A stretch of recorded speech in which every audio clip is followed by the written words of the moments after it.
একটা প্রসিদ্ধ হাদিস আছে তিরমিজি শরীফের।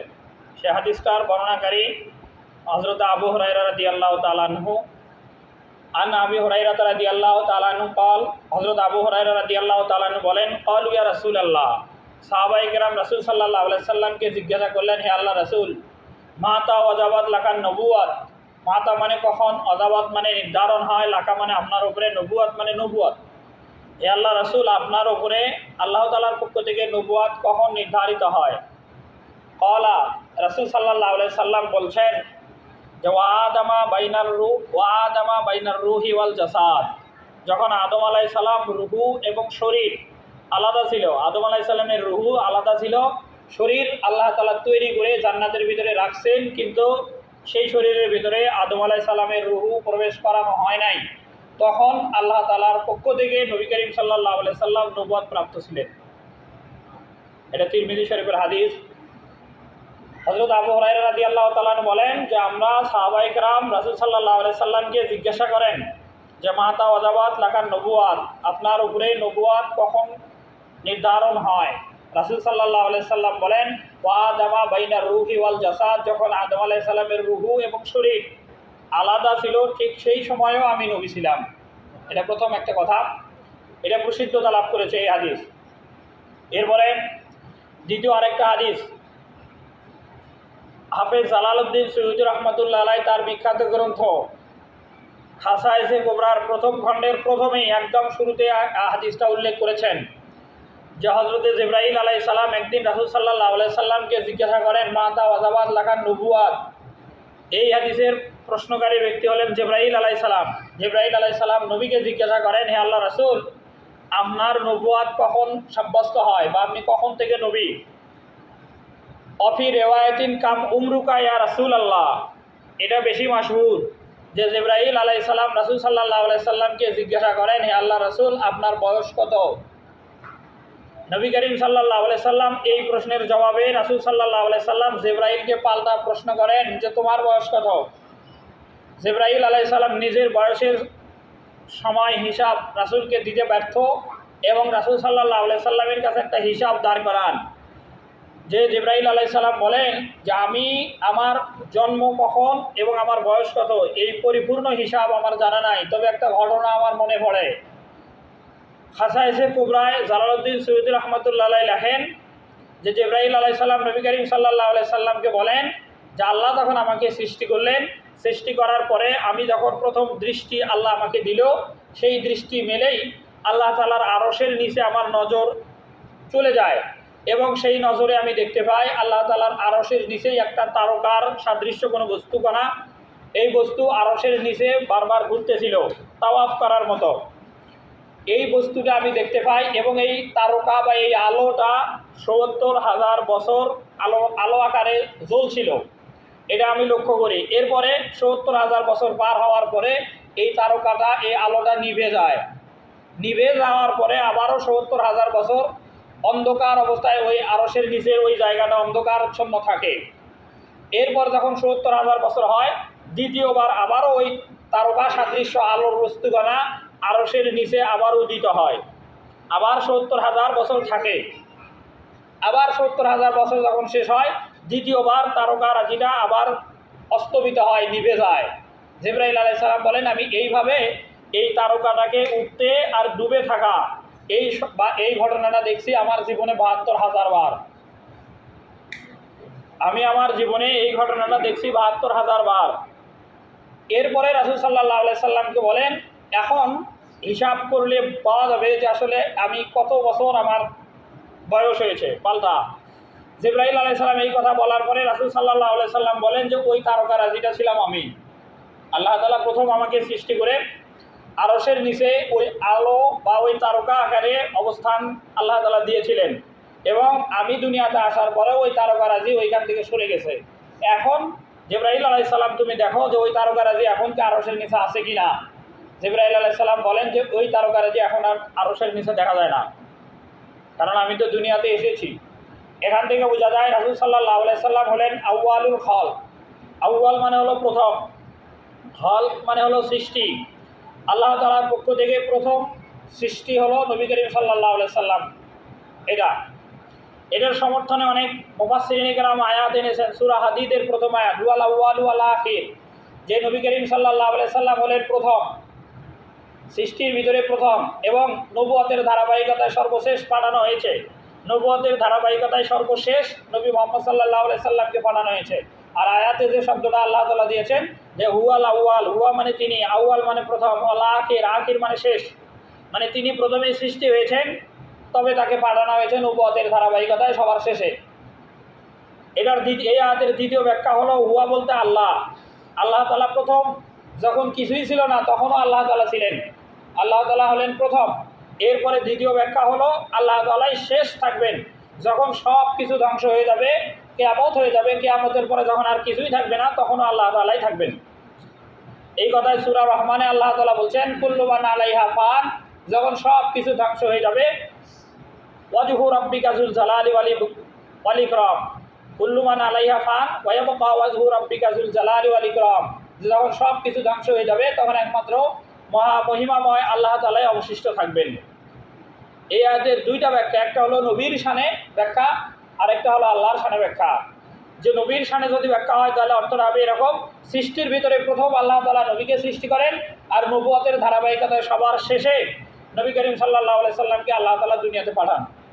আর যদি আয়াতটা আল্লাহর জন্য ব্যাখ্যা নিয়ে যাওয়া যায় তাহলে যখন কিছুই ছিল না তখন আল্লাহ তাআলা প্রথম ছিলেন, যখন কিছুই ছিল না তখন আল্লাহ ছিল, আর যখন আবার সব কিছু ধ্বংস হয়ে যাবে, কিছুই আবার থাকবে না, তখন একমাত্র আল্লাহ তাআলাই থাকবেন। ভিন্ন আয়াতেও আল্লাহ তাআলা বলছেন যে লিমানিল মুলকুল ইয়াউম, আল্লাহ তাআলা বলবেন যখন সব কিছু ধ্বংস হয়ে যাবে তখন বলবেন যে আজকে রাজত্ব কার। কেউ যখন থাকবে না, কোনো কোথাও থেকে যখন এই প্রশ্নের জবাব আসবে না, আল্লাহ তাআলা নিজের থেকেই উত্তর দিবেন লিল্লাহিল ওয়াহিদিল কাহার, একমাত্র আল্লাহ তাআলা অবশিষ্ট আছেন। এরকম আর কি আল্লাহ তাআলা অবশিষ্ট থাকবেন। আয়াতুল কুরসিতে আমরা যে শব্দটা বারবার বলি যে আল্লাহু লা ইলাহা ইল্লা হুয়াল হাইয়ুল কাইয়্যুম, আল্লাহু মানে আল্লাহ, লা ইলাহা ইল্লা হুয়া মানে আল্লাহ ছাড়া কোনো ইলাহ নাই, হাইয়ুন, হাইয়ুন মানে চিরঞ্জীব, যার কখনো মৃত্যু হওয়া সম্ভব নয়, যিনি চিরঞ্জীব, আর কাইয়্যুম মানে হলো চিরস্থায়ী, যার কখনো শেষও হবে না।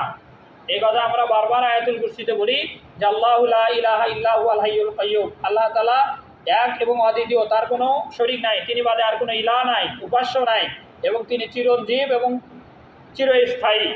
এরকম তো নবী করিম সাল্লাল্লাহু আলাইহি সাল্লামকে আল্লাহ তাআলা প্রথমে সৃষ্টি করেছেন, এবং নবুয়তের সর্বোচ্চ মর্যাদা সম্পন্ন সাইয়্যিদুল মুরসালিন, সকল নবী এবং রাসূলদেরও নবী করে রাসূল সাল্লাল্লাহু আলাইহি সাল্লামকে সর্বশেষ দুনিয়াতে পাঠান। আর নবী করিম সাল্লাল্লাহু আলাইহি সাল্লাম দুনিয়াতে আগমন করার পরে 40 বছর বয়সে যখন উপনীত হন, তখন নবী করিম সাল্লাল্লাহু আলাইহি সাল্লামকে আল্লাহ তাআলা আনুষ্ঠানিকতা দিয়ে মক্কাতে মানুষদের মাঝে নবী হিসেবে প্রচার করেন। আল্লাহ তাআলার পক্ষ থেকে যখন নবী করিম সাল্লাল্লাহু আলাইহি সাল্লাম নবুয়ত পান, নবুয়ত পাওয়ার পরে একটা হাদিসে, এই বুখারী শরীফে এই হাদিসটা আসছে, এই হাদিসে রাসূল সাল্লাল্লাহু আলাইহি সাল্লাম তিনটা কথা বলেন। সেই হাদিসের বর্ণনাকারী হলো ইরবাদ ইবনে সারিয়া, ইরবাদ ইবনে সারিয়া আন রাসূলুল্লাহ সাল্লাল্লাহু আলাইহি সাল্লাম, হযরত ইরবাদ ইবনে সারিয়া রাদিয়াল্লাহু তাআলা আনহু থেকে বর্ণিত, তিনি বলেন যে রাসূল সাল্লাল্লাহু আলাইহি সাল্লাম বলছেন ক্বালা ইন্নী আব্দুল্লাহ। দেখেন এখানে কত বিনয় প্রকাশ পায়, সকল নবীদের সর্দার হওয়ার পরেও নবী করিম সাল্লাল্লাহু আলাইহি সাল্লাম বলছেন ইন্নী আব্দুল্লাহ, আমি হলাম আল্লাহ তাআলার একজন বান্দা বা গোলাম। আব্দুল মানে গোলাম, এটা রাসূল সাল্লাল্লাহু আলাইহি সাল্লামের বিনয় প্রকাশ, রাসূল সাল্লাল্লাহু আলাইহি সাল্লামের বিনয় প্রকাশ। ভিন্ন আয়াত আল্লাহ তাআলা রাসূলকে আব্দুল বলে সম্বোধন করেছেন, যেমন মেরাজ রাসূল সাল্লাল্লাহু আলাইহি সাল্লামের সর্বোচ্চ সফর ছিল আল্লাহ তাআলার দিদার পাওয়ার জন্য। এই মেরাজের ঘটনা বলতে গিয়ে আল্লাহ তাআলা তার হাবিব মুহাম্মদ সাল্লাল্লাহু আলাইহি সাল্লামকে আব্দুল বা গোলাম বা বান্দা বলে উল্লেখ করেছেন। আল্লাহ তাআলা বলেন সুবহানাল্লাযী আসরা বিআবদিহি লাইলাম মিনাল মাসজিদিল হারাম ইলাল মাসজিদিল আকসা আল্লাযী বারাকনা হাওলাহু লিনুরিয়াহু মিন আয়াতিনা ইন্নাহু হুয়াস সামিউল আলিম। পবিত্র সেই সত্তা যিনি তার বান্দাকে, তার বান্দা বলতে মুহাম্মদ সাল্লাল্লাহু আলাইহি সাল্লামকে, পবিত্র সেই সত্তা যিনি তার বান্দাকে মসজিদুল হারাম থেকে শুরু করে মসজিদুল আকসা পর্যন্ত রাতের এক অংশে সফর করিয়েছেন, এবং মসজিদুল আকসার চারপাশটাকে আল্লাহ তাআলা বরকতময় করে দিয়েছেন। এবং আল্লাহ তাআলা এই সফর করান নবীকে উদ্দেশ্য হলো আল্লাহ তাআলার নিদর্শনগুলো দেখানোর জন্য। এই আয়াতে আল্লাহ তাআলা নবীকে আব্দুল শব্দ বলে উল্লেখ করেছেন। এইখানে রাসূল সাল্লাল্লাহু আলাইহি সাল্লাম হাদিসে প্রথম নিজের পরিচয় দিয়েছেন যে ইন্নী আব্দুল্লাহ ওয়া খাতামান নবিয়্যিন, আমি হলাম আল্লাহ তাআলার একজন বান্দা বা গোলাম। এরপরে বলছেন ওয়া খাতামান নবিয়্যিন, আমি হলাম শেষ নবী, আমার পরে আর কোনো নবী আসবে না। এরপরে বলেন ওয়া আন্না আদামা লা মুনজাদিলুন ফি তিনাতিহি, আগের কথাগুলো এই হাদিসে আবার উল্লেখ। দেখেন ওয়া আন্না আদামা লা মুনজাদিলুন, ওয়া মানে এবং, আন্না মানে নিশ্চয়। আরবি গ্রামারে 6টা শব্দ আছে, যেই 6টা শব্দকে হরফে মুসাব্বা বিল ফেল বলে, যেটা নিশ্চয়, অবশ্যই, নিশ্চিত এরকম কিছু বোঝানোর জন্য এই 6টা অক্ষর শব্দ ব্যবহার হয়। তার মধ্যে 1 নাম্বার যে শব্দ সেটা হলো আন্না। আন্না মানে নিশ্চয় বা অবশ্যই, ইন্না মানে নিশ্চয় বা অবশ্যই। আন্না, ইন্না, আন্না, লাইতা, লাকিন্না, লা আল্লাহ, এই শব্দগুলো অবশ্যই বোঝানোর জন্য ব্যবহার হয়। রাসূল সাল্লাল্লাহু আলাইহি সাল্লাম সেই একটা শব্দ এখানে বলছেন যে ওয়ান্না আদম, অবশ্যই আদম আলাইহিস সালাম যখন ছিল, লামুন জাদিলুন, লামটা লামে তাকিদ।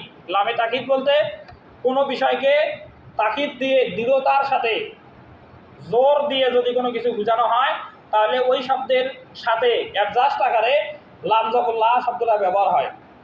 আর লাম আলিফ জবরুল্লাহ হলো না বোধক, এইখানে শব্দটা হলো লাম জবরুল্লাহ। লামুনজাদিলুন, মুনজাদিলুন শব্দের অর্থ হলো মাটির সাথে মিশে থাকা। তিনাতিহি, তিনুন মানে মাটি, তিনুন মানে মাটি, তুরাবুন মানে মাটি। তো এইখানে নবী করিম সাল্লাল্লাহু আলাইহি সাল্লাম বলছেন ওয়া আন্না আদামা লা মুনজাদিলুন ফি তিনাতিহি। এই ঘটনাটা কখন? আমি আল্লাহর একজন বান্দা, আমি শেষ নবী, এবং নবী করিম সাল্লাল্লাহু আলাইহি সাল্লাম বলছেন আদম আলাইহিস সালাম যখন মাটির সাথে মিক্সড ছিল, একসাথে মিশে ছিল, তখনও আমি নবী ছিলাম। এরপরে রাসূল সাল্লাল্লাহু আলাইহি সাল্লাম বলেন ওয়াসাউখবিরুকুম বিআউয়ালি আমরি, আমি তোমাদেরকে সেই বিষয়গুলোর খবর দিচ্ছি। ওয়াসাউখবিরুকুম, আমি তোমাদেরকে সেই বিষয়ের খবর দিচ্ছি, সেটা হলো দাওয়াত ইব্রাহিম, আমি হলাম ইব্রাহিম আলাইহিস সালামের দোয়া। এই হাদিসে যে 3টা কথার প্রথম কথা হলো নবী করিম সাল্লাল্লাহু আলাইহি সাল্লাম বলেন যে আমি হলাম দাওয়াত ইব্রাহিম, ইব্রাহিম আলাইহিস সালামের দোয়া। ইব্রাহিম আলাইহিস সালাম মুহাম্মদ সাল্লাল্লাহু আলাইহি সাল্লামের জন্য দোয়া করেছিলেন। বোঝার জন্য বলছি, আদম আলাইহিস সালাম থেকে শুরু করে মুহাম্মদ সাল্লাল্লাহু আলাইহি সাল্লাম পর্যন্ত লাখের উপরে যে নবী এবং রাসূল দুনিয়াতে আগমন করেন, সকল নবী এবং রাসূলদের জন্য আল্লাহর পক্ষ থেকে একটা বিশেষ প্রস্তাব বা অফার ছিল এরকম যে প্রত্যেক নবী একটা দোয়া করবে, আল্লাহ সেই দোয়াটা কবুল করবে। এই দোয়া আদম আলাইহিস সালাম থেকে শুরু করে ঈসা আলাইহিস সালাম পর্যন্ত সবাই সবার দোয়াটা করেছেন। কেউই দোয়াটা করতে প্রাথমিকভাবে চান নাই যে আমরা এটা রাখবো, কিন্তু দেখা গেছে পরিস্থিতি তাদেরকে এমন দিকে নিয়ে গেছে। আর সর্বময় কথা হলো যে এই পরিস্থিতি আল্লাহ তাআলার পক্ষ থেকেই ছিল। যে আদম আলাইহিস সালামের যে ভাগের একটা দোয়া ছিল, এই দোয়া আদম আলাইহিস সালাম করেছেন যে রব্বানা যালামনা আনফুসানা ওয়া ইল্লাম তাগফির লানা ওয়া তারহামনা লানাকুনান্না মিনাল খাসিরিন। জান্নাত থেকে দুনিয়া আসার পরে এই দোয়া করেছেন। এটা সূরা আরাফের 23 নম্বর আয়াত, যে আল্লাহ আমরা ভুল করেছি, আমরা অপরাধ করেছি, নিজেদের নফসের উপরে জুলুম করেছি, আপনি আমাদেরকে ক্ষমা করেন, আপনি আমাদের প্রতি রহম করেন, নতুবা আমরা ক্ষতিগ্রস্ত হব। আল্লাহ এই দোয়া কবুল করেন, আদম আলাইহিস সালামকে মাফ করেন, তাকে নবুয়ত দান করেন। এরপরে নূহ আলাইহিস সালামের দোয়া সূরা নূহে আসছে রব্বি লা তাযার আলাল আরদি মিনাল কাফিরিনা দাইয়ারা ইন তাযারহুম ইউদিল্লু ইবাদাকা ওয়ালা ইয়ালিদু ইল্লা ফাজিরান কাফারা। যে যখন নূহ আলাইহিস সালাম কওমের অবাধ্যতায় অতিষ্ঠ হন, তখন কওমের ধ্বংস জন্য আল্লাহ তাআলার কাছে দোয়া করেন যে এদেরকে আপনি সমূলে ধ্বংস করে দেন। ইন তাযারহুম, যদি এদেরকে আপনি রেখে দেন, আল্লাহকে এভাবেও বলতেছে ইন তাযারহুম, যদি আল্লাহ আপনি এদেরকে মাফ করে দেন, ক্ষমা করে দেন এই কওমের লোকদেরকে, তাহলে ইউদিল্লু ইবাদাকা, মানুষ আপনার বান্দাদেরকে এরা গোমরাহ বানাবে। ইউদিল্লু মানে গোমরাহ করা, ইবাদাকা মানে আল্লাহ আপনার বান্দাদেরকে।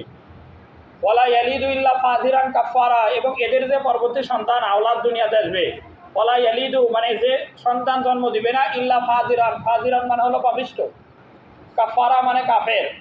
এদেরকে যদি আল্লাহ আপনি মাফ করে দেন, এরা যে সন্তানগুলো জন্ম দিবে সেই সন্তানগুলো ফিতরাতের ওপরে, তথা পিতামাতা যেই স্বভাবের ওপরে থাকে, সন্তান সেই স্বভাবের ওপরে তৈরি হয়, এটাকে ফিতরাত বলে। সূরা ফাতিরে আল্লাহ তাআলা বলছেন ফিতরাত আল্লাহিল্লাতী ফাতারান নাসা আলাইহা, আল্লাহ তাআলা তার মানুষদেরকে ফিতরাতের উপরে তৈরি করে। পিতামাতা যদি ইসলামিক হয়, ওই সন্তান দেখবেন এমনিতেই ইসলামিক হয়ে যায় অনেকটা। পিতামাতা যদি শিক্ষিত হয়, ওই পরিবেশে থাকার কারণে সন্তান এমনিতেই অনেকটা ইসলামিক হয়ে গড়ে ওঠে। পিতামাতা যদি ডাক্তার দুজনেই হয়, দেখবেন যে সন্তান যদি ডাক্তার নাও হয়, চিকিৎসা শাস্ত্রের অনেক কিছু তার জানা, এটা হলো ফিতরাত। পিতামাতা যদি উকিল হয়, সন্তান দেখবেন যে আইনের অনেকগুলো বিষয় এমনিতেই জানে, ওকালতি না পড়েও। ব্যাপারটা এরকম। তো পিতামাতা নূহ আলাইহিস সালামের জামানায় যারা ছিল তারা ছিল সবাই পাপিষ্ঠ, চূড়ান্ত পর্যায়ের। এ কারণে নূহ আলাইহিস সালাম বলতেছে ওয়ালা ইয়ালিদু ইল্লা ফাজিরান কাফারা, এদের যে সন্তানগুলো হবে এই সন্তানগুলোও হবে কাফের এবং পাপিষ্ঠ, অতএব এদেরকে আপনি সমূলে ধ্বংস করে দেন। এই দোয়া কবুল হয়ে গেছে। ইউনূস আলাইহিস সালামের দোয়া কবুল হয়ে গেছে। ইব্রাহিম আলাইহিস সালামের দোয়া নবী করিম সাল্লাল্লাহু আলাইহি সাল্লামের জন্যই করা ছিল, সেই দোয়াও আল্লাহ তাআলা কবুল করেন। একটা ভালো কথা, এটা ওইভাবে চিন্তা না করেও এখান থেকে একটা ইশারা পাওয়া যায়, সেটা হলো ইব্রাহিম আলাইহিস সালাম কাবা ঘর নির্মাণ করেন, এটা একটা ভালো কাজ। একটা ভালো কাজ করার পরে যদি আরেকটা ভালো কাজের জন্য দোয়া করা হয়, দ্বিতীয় ভালো কাজের জন্য যে দোয়া করা হয় এই দোয়াটা কবুল হওয়ার সম্ভাবনা থাকে। যেমন আমরা নামাজ পড়ি, নিঃসন্দেহে একটা ভালো কাজ, এই ভালো কাজ করার পরে যদি আরেকটা দোয়া করি, এটা মানে লক্ষণ ভালো। ব্যাপারটা এরকম। আলাম নাশরাহ যে সূরা, আলাম নাশরাহ লাকা সাদরাক ওয়া ওয়াদানা আনকা বিজরাক, এই সূরাটাতেও নবী করিম সাল্লাল্লাহু আলাইহি সাল্লামের জীবনী আলোচনা করা আছে। শেষ আয়াত ফাইজা ফারাক্তা ফানসাব, ফাইজা ফা মানে অতঃপর, ইজা মানে যখন, ফারাক্তা মানে আপনি ফারেক হবেন বা বিচ্ছিন্ন হবেন। কি থেকে? তাফসিরে জালালাইনে লেখা আছে ফাইজা ফারাক্তা আন সলাতিল মাকতুবাত, ফাইজা ফারাক্তা যখন আপনি ফারেক হবেন, শেষ হবেন, সলাতিল মাকতুবাত, সলাত মানে নামাজ, মাকতুবাত মানে ফরজ, ফরজ নামাজ যখন আপনার শেষ হবে তখন ফানসব, পরের শব্দ, এটা আয়াতের শব্দ, ফানসব মানে তখন আপনি মনোনিবেশ করেন। কিসে মনোনিবেশ করবেন? তাফসিরে জালালাইনের লেখক আরবি ব্যাখ্যা করেছেন ইতআব ফিদ দোয়া, যখন আপনার ফরজ নামাজ শেষ হবে তখন আপনি দোয়ায় মনোনিবেশ করেন। এখন কেউ যদি মনে করে যে আমার ফরজ নামাজের পরে দোয়া করার প্রয়োজন নাই, এরা তার অজ্ঞতা। তবে দোয়া করা নামাজের অংশ নয়, কিন্তু দোয়া করা এটা লক্ষণ ভালো। তো এখন পরের কথা হলো, ইব্রাহিম আলাইহিস সালাম কাবা ঘর নির্মাণ করতেছিলেন, এটা একটা ভালো কাজ। কাবা ঘর যখন নির্মাণ হয়ে যায়, শেষ হয়, কাবা ঘর নির্মাণ করার পরে আল্লাহ তাআলার কাছে দোয়া করেন। সেই দোয়াই নবী করিম সাল্লাল্লাহু আলাইহি সাল্লামের জন্য, যে রব্বানা ওয়া বাস ফীহিম রাসূলাম মিনহুম, যে আমার বংশে আল্লাহ তাআলা আপনি নবী করিম সাল্লাল্লাহু আলাইহি সাল্লামকে দেন, ইয়াতুলু আলাইহিম আয়াতিকা, এই নবী মুহাম্মদ সাল্লাল্লাহু আলাইহি সাল্লাম আমার বংশে আগমন করবে এবং সে চারটা কাজ করবে। প্রথম, ইয়াতলু আলাইহিম আয়াতিকা, আল্লাহ আপনার আয়াত পাঠ করে মানুষদেরকে শোনাবে, এটা এক নম্বর কাজ। দুই নম্বর, ওয়ায়ু আল্লিমুহুমুল কিতাব, এবং মানুষদেরকে কোরআন শেখাবে, মানুষকে কোরআন শেখাবে। তিন নম্বর, ওয়ায়ু ওয়াল হিকমা, এবং মানুষদেরকে প্রজ্ঞা শেখাবে। চার নম্বর, ওয়ায়ু জাকিহিম, মানুষদেরকে পবিত্র করবে। এই চারটা করার পরে ইব্রাহিম আলাইহিস সালাম আল্লাহকে বলেন ইন্নাকা আনতাল আজিজুল হাকিম, যে নিশ্চয় আপনি মহাপরাক্রমশালী এবং প্রজ্ঞাবান। এই দোয়া ইব্রাহিম আলাইহিস সালাম আল্লাহর কাছে করেন কাবা ঘর বানানোর পরে, যে মুহাম্মদ সাল্লাল্লাহু আলাইহি সাল্লামের নামে যে নবী এবং রাসূল দুনিয়াতে আগমন করবেন, সেই নবী এবং রাসূল যেন আমার বংশেই হয়। এই দোয়া আল্লাহ কবুল করেন। আর নবী করিম সাল্লাল্লাহু আলাইহি সাল্লাম নবুয়ত লাভ করার পরে বলেন যে সাউফবিরুহুম, আমি তোমাদেরকে সংবাদ দিচ্ছি ফি আমরি, এমন একটা বিষয়ে, সেটা হলো কি, এক নম্বর হলো দাওয়াতুন ইব্রাহিম, আমি হলাম ইব্রাহিম আলাইহিস সালামের দোয়ার ফসল। দুনিয়াতে আমি যে আগমন করেছি সেটা হলো ইব্রাহিম আলাইহিস সালামের দোয়া, যে আল্লাহ আমাকে ইব্রাহিম আলাইহিস সালামের বংশে পাঠাক, এটা ইব্রাহিম আলাইহিস সালাম দোয়া করেছেন। সেই দোয়ার ধারাবাহিকতায় আমি দুনিয়াতে আগমন করেছি। এরপরে দুই নম্বর, নবী করিম সাল্লাল্লাহু আলাইহি সাল্লাম বলেন অবাশারাতু ঈসা, ঈসা আলাইহিস সালামের সুসংবাদ। ঈসা আলাইহিস সালাম বনি ইসরাইলের শেষ নবী। ঈসা আলাইহিস সালাম বনি ইসরাইলের শেষ নবী। বনি ইসরাইলের সৃষ্টি বা সূচনা হয় ইয়াকুব আলাইহিস সালাম থেকে শুরু করে। ইব্রাহিম আলাইহিস সালামের উপাধি হলো আবুল আম্বিয়া, আবুল মানে হলো পিতা, আম্বিয়া মানে নবীদের, অনেকগুলো নবীর বহুবচন হলো আম্বিয়া। ইব্রাহিম আলাইহিস সালামের দুইটা সন্তান, ইসমাইল আলাইহিস সালাম এবং ইসহাক আলাইহিস সালাম, এরা দুইজনেই নবী। এই দিক থেকে একটা বোঝা যায় যে ইব্রাহিম আলাইহিস সালামের দুইটা মাত্র সন্তান, দুইজনেই নবী, এ কারণে তাকে আবুল আম্বিয়া বা নবীদের পিতা এটা বলা ঠিক আছে। দ্বিতীয় ব্যাখ্যা, ইসহাক আলাইহিস সালাম নামে যে সন্তান ইব্রাহিম আলাইহিস সালামের, এই ইসহাকের ছেলে হলো ইয়াকুব। ইসহাক আলাইহিস সালামের সন্তান ইয়াকুব নবী, এবং এই ইয়াকুবের ভিন্ন আরেকটা নাম হলো ইসরাইল। এই ইসরাইল তথা ইয়াকুবের পরের যে সন্তান, এই সন্তানের আরবি হলো বনি বা নুন ইয়া, আরবিতে হলো বানি বা জবর বা নুনিয়া যে নি, বানি, বানি মানে সন্তান। ইয়াকুব নবীর অপর নাম হলো ইসরাইল, আর হলো বানি মানে সন্তান তথা বানি ইসরাইল। আমরা যে বারবার বিভিন্ন হাদিসে কোরআনের আয়াতে বিভিন্ন জায়গাতে পড়ি, এই ইয়াকুব আলাইহিস সালামের যে বংশধর যারা পরবর্তী, এদের সবাইকে বনি ইসরাইল বলে। ইয়াকুব আলাইহিস সালামের পরে সন্তান ইউসুফ আলাইহিস সালাম, এবং এই ইয়াকুবের বংশধরের ৭০,০০০ নবী দুনিয়াতে আগমন করেন। এই ৭০,০০০ নবীর প্রথম নবী ইয়াকুব আলাইহিস সালাম, আর শেষ নবী ঈসা আলাইহিস সালাম। এই ঈসা আলাইহিস সালাম নবী মুহাম্মদ সাল্লাল্লাহু আলাইহি সাল্লাম দুনিয়াতে আগমন করবেন শেষ নবী হিসাবে, এই সুসংবাদ দেন। আর সেই কথাই নবী করিম সাল্লাল্লাহু আলাইহি সাল্লাম বলেন, অবাশারাতু ঈসা, আমি হলাম ঈসা আলাইহিস সালামের সুসংবাদ। সেই কথা ঈসা আলাইহিস সালাম যে সুসংবাদ দিয়েছে নবী করিম সাল্লাল্লাহু আলাইহি সাল্লাম দুনিয়াতে আগমন করবেন, সেই কথা সূরা সফ, এটা কোরআন শরীফের ৬১ নম্বর সূরা, এই সূরার ৬ নম্বর আয়াতে বলা আছে, ওয়াইজ ক্বালা ঈসা ইবনে মারইয়াম ইয়া বানি ইসরাঈল ইন্নী রাসূলুল্লাহি ইলাইকুম মুসাদ্দিকাল লিমা বাইনা ইয়াদাই মিনাত তাওরাত ওয়া মুবাশশিরাম বিরাসূলি ইয়াতি মিন বাদি ইসমুহু আহমাদ ফালাম্মা জাআহুম বিল বায়িনাত ক্বালু হাযা সিহরুম মুবিন। যে ওয়াইজ ক্বালা ঈসা ইবনে মারইয়াম, ওয়া মানে এবং, ইজ মানে যখন, ক্বালা মানে বলল, ঈসা ইবনে মারইয়াম মানে মরিয়ামের সন্তান ঈসা, মানে মরিয়াম পুত্র ঈসা যখন বনি ইসরাইলদেরকে ডেকে নিয়ে বলল, ইয়া বানি ইসরাইল, হে বনি ইসরাইল, ইন্নী রাসূলুল্লাহ, যে আমি হলাম আল্লাহর পক্ষ থেকে রাসূল। এটা প্রথম, দেখেন এখানে ঈসা আলাইহিস সালাম প্রথম বনি ইসরাইলকে বলছে, আমি তোমাদের কাছে রাসূল, আল্লাহর পক্ষ থেকে রাসূল হিসাবে এসেছি।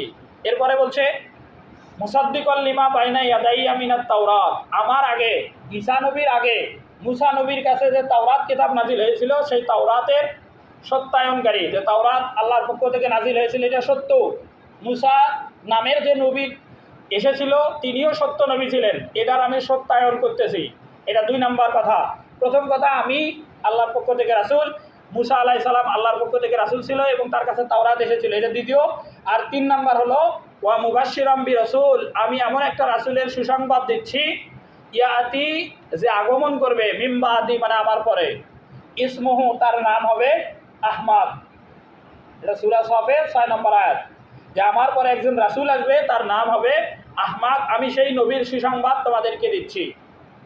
ফালাম্মা জাআহুম, দেখেন চতুর্থ ধাপে ১ নম্বর ঈসা আলাইহিস সালাম বললেন নিজের নবুয়তের কথা, ২ নম্বর মুসা নবীর কথা সত্যায়ন করলেন, ৩ নম্বর মুহাম্মদ সাল্লাল্লাহু আলাইহি ওয়াসাল্লামের আগমনের সুসংবাদ দিলেন, ৪ নম্বর মুহাম্মদ সাল্লাল্লাহু আলাইহি ওয়াসাল্লাম যখন নবী হলেন তারপরের কথা এ আছে, যে ফালাম্মা জাআহুম, ফালাম্মা মানে যখন, জাআহুম মানে নবী করিম সাল্লাল্লাহু আলাইহি ওয়াসাল্লাম রাসূল হিসেবে কুরাইশ বংশের কাছে আত্মপ্রকাশ করলেন, বিল বায়িনাত, স্পষ্ট নিদর্শন মুজিজা কোরআন নিয়ে যখন বনি ইসরাইলের সুসংবাদ, এই ধারাবাহিকতায় মুহাম্মদ সাল্লাল্লাহু আলাইহি সাল্লাম মক্কার লোকদের কাছে নবী হিসেবে আত্মপ্রকাশ করলেন।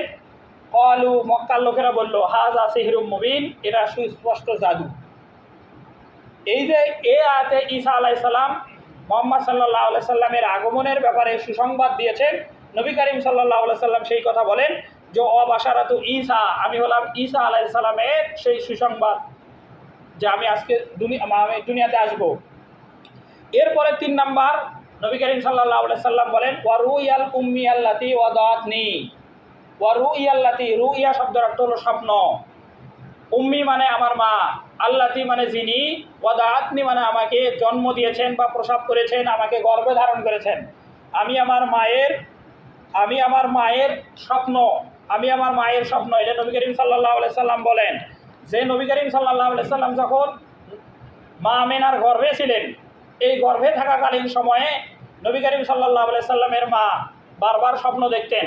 সেই স্বপ্নের প্রথম কথাটা হলো এরকম, ওয়াকাদ খরাজ আলাহা নূরুন আদা আলাহা মিনহু কুসুরুশ শাম, যে নবী করিম সাল্লাল্লাহু আলাইহি সাল্লামের মা আমেনা বলেন যে ওয়াকাদ খরাজ আলাহা নূরুন, ওয়া মানে এবং, কদ মানে এটা মাঝি করি বোঝানোর জন্য, খরাজা মানে বের হয়, তার পেট থেকে একটা আলো বের হয়, নূরুন মানে আলো, আদা আলাহা যেই আলো দিয়ে তিনি দেখতে পান, কুসুরুশ শাম সিরিয়ার বড় বড় রাজপ্রাসাদ।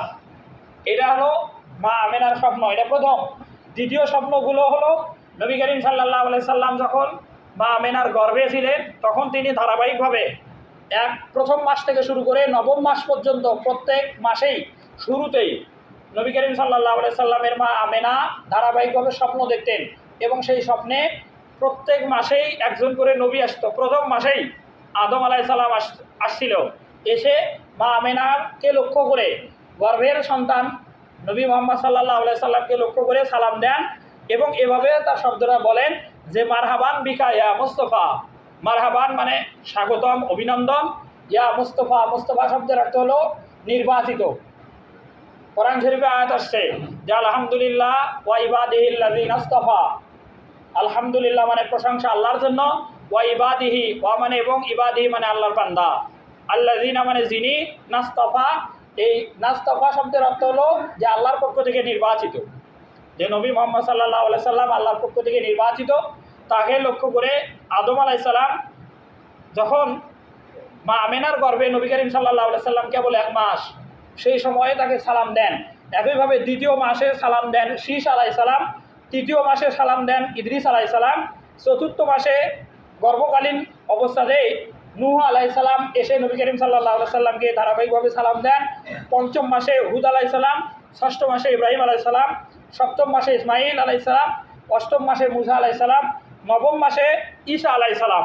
এবং ঈসা আলাইহিস সালাম এভাবে সম্বোধন করেন যে আপনি যে যাকে গর্ভে ধারণ করেছেন তিনি হবে সাইয়্যিদুল বাশার বা সাইয়্যিদুল আম্বিয়া। তার সালামের শব্দটা ছিল এরকম, আসসালামু আলাইকা ইয়া সাইয়্যিদুল আম্বিয়া ওয়া হাবিবুল্লাহ, যে হে আল্লাহ রাসূল, যে আল্লাহর প্রিয় পাত্র এবং নবীদের সর্দার, তাকে আমি সালাম দিচ্ছি। দুইটা শব্দ আছে, একটা হলো খলিল আরবি, আরেকটা হলো হাবিব। এই হাবিব এবং খলিল দুইটা শব্দের বাংলায় হলো বন্ধু। আল্লাহ তাআলা তার বন্ধু বানানোর জন্য এই শব্দ দুইজন নবীর ক্ষেত্রে ব্যবহার করেন।